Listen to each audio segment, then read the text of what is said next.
From the fringes of power to its very epicenter, an outsider with audacious ambition was set to redefine a nation's destiny.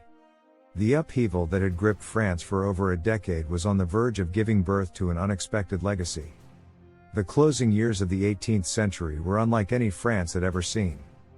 The nation, once a bastion of monarchical power in Europe, found itself in the throes of an unparalleled upheaval. The clarion call for revolution resonated through every alley and boulevard, its echoes reaching far beyond Parisian borders. Galvanized by ideals of liberty, equality, and fraternity, the populace rose, rejecting centuries of dynastic rule and aristocratic privilege. However, revolutions, as history often demonstrates, can take on a life of their own. The initial fervor, characterized by the storming of the Bastille and the rallying cries at the Champ de Mars, soon spiraled into a vortex of suspicion, paranoia, and bloodshed. The reign of terror that ensued was an antithesis to the revolution's lofty ideals. Guillotines, once a symbol of the people's justice against tyrants, became instruments of widespread dread, silencing both dissenters and erstwhile revolutionaries alike. From these grim shadows, the Directory was born. Envisioned as a bulwark against the extremes of both royalism and radical revolution, this five-man committee pledged to guide France into an era of stability, prosperity, and republican virtue. Yet, with time, the Directory's veneer of integrity began to crack. Nepotism, financial scandals, and political mismanagement became rampant. The promises of a better republic seemed increasingly distant as economic woes persisted, and the threat of foreign monarchies loomed large. Discontent grew palpable. Those who had once championed the fall of the Bourbon dynasty and dreamt of a republic, where the voice of every citizen mattered, now found themselves disillusioned. The populace, wearied from years of chaos and uncertainty, began to seek a figure, someone with the strength and vision to navigate France out of its tumultuous waters. It was in this climate of subdued desperation that Napoleon Bonaparte made his return from the deserts of Egypt. His exploits on the battlefield were the stuff of legends.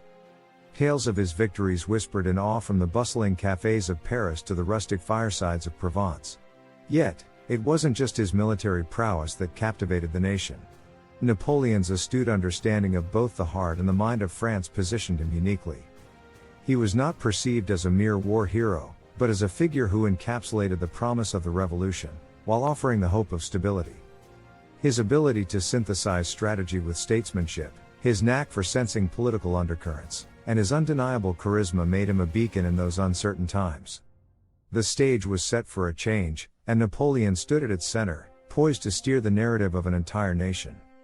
It's a testament to the complexities of history and the intricacies of human nature that a revolution, sparked by a collective desire for democracy and equality, could pave the way for a solitary figure to redefine its trajectory.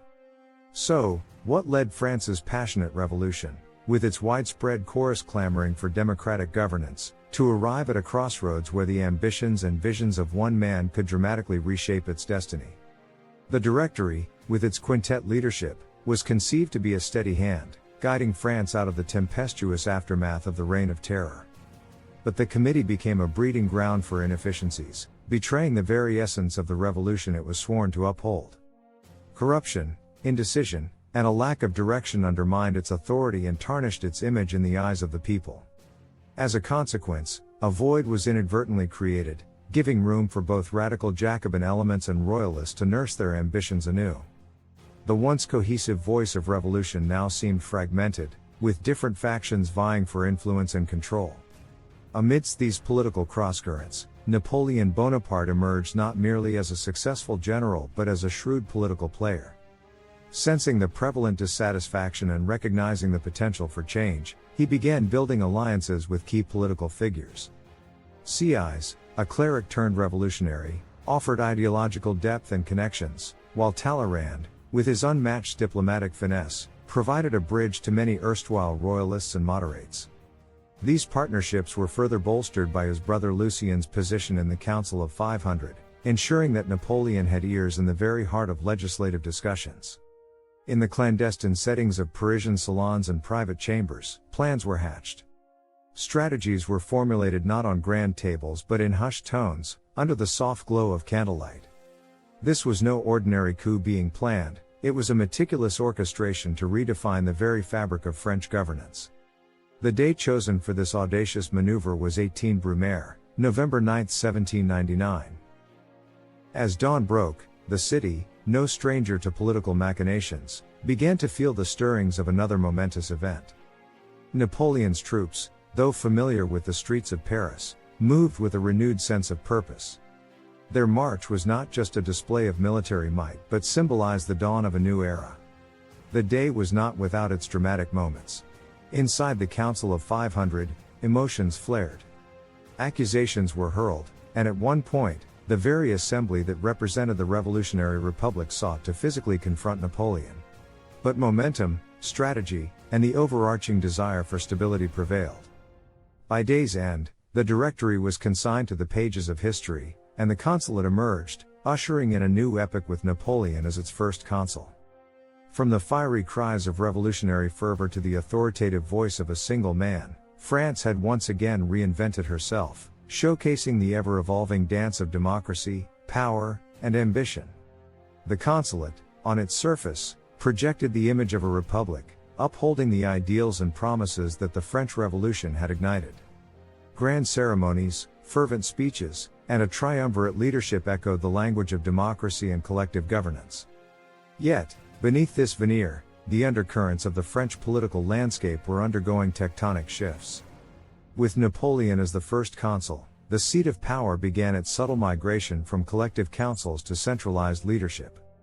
The web of governance once diffused across committees and councils, started becoming more concentrated, its threads converging around Napoleon. His voice and his vision, once parts of a greater chorus, began to assume a soloist prominence, defining policies and shaping the nation's direction. Napoleon's ascendancy post-Brumaire wasn't merely about an individual's rise to power. It was about a nation's collective quest for stability and identity in the aftermath of chaos. Through the looking glass of the Brumaire Conspiracy, one witnesses not just a change in governance but a profound transformation in the spirit of a nation. In crafting his legacy, Napoleon Bonaparte showcased that history often favors those who dare to rewrite it, and sometimes, the most unlikely figures become its most indelible architects. The rise of Napoleon Bonaparte, from a revolutionary outsider to the Emperor of the French, is one of history's most captivating tales. But while crowns and coronations define some chapters, the true essence of a ruler's legacy often lies in their governance. In our next episode, we will delve into the tangible and far-reaching achievements of the First Consulate. From legal reforms to infrastructural marvels, we'll explore how Napoleon reshaped France from its very foundations, leaving imprints that would endure long after his reign. If you've been intrigued by this journey through the annals of history, make sure to subscribe to Ages in Motion. Share your thoughts, insights, or even questions in the comments below. Until next time, keep the wheels of time turning.